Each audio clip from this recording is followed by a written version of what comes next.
Trigonometric identity. Cos squared x equal to 1 minus sin squared x. Differentiation formula.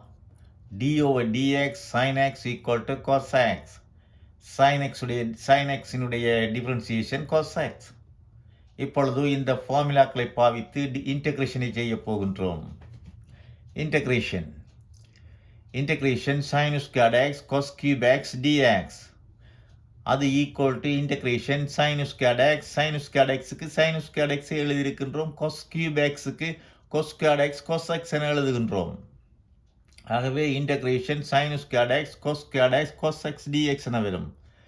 அது equal to integration sin squared x into cos squared xக்கு பதிலாக 1 minus sin squared x ஐ substitute பண்ணுகின்றோம். அப்பொழுது integration sin squared x 1 minus sin squared x cos x dx என வரும். இப்பொழுது multiply பண்ணுவோம். ஆகவே integration sin squared x minus sin power 4x cos x dx என வரும். இப்பொழுது u equal to sin x என எடுத்துக்கொள்வோம்.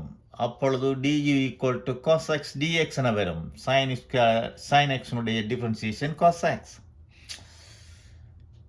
இப்பொழுது சப்ஸ்டிட்யூட் பண்ணால் இன்டகிரேஷன் u ஸ்கொயர்ட் sin ஸ்கொயர்டுக்கு u ஸ்கொயர் sin power 4க்கு u power 4 cos x dxக்கு பதிலாக du இங்கே இருக்கிறது du. இப்பொழுது இன்டகிரேஷனை பார்ப்போம். அது equal to u cube by 3 u ஸ்கொயர்டுக்கு integration u cube by 3 minus u power 4க்கு integration u power 5 by 5 plus c என வரும்.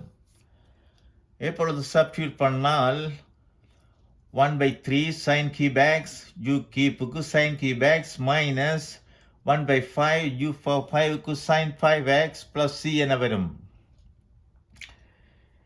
இந்த வீடியோ பிடித்திருந்தால் லைக் பண்ணுங்கள்.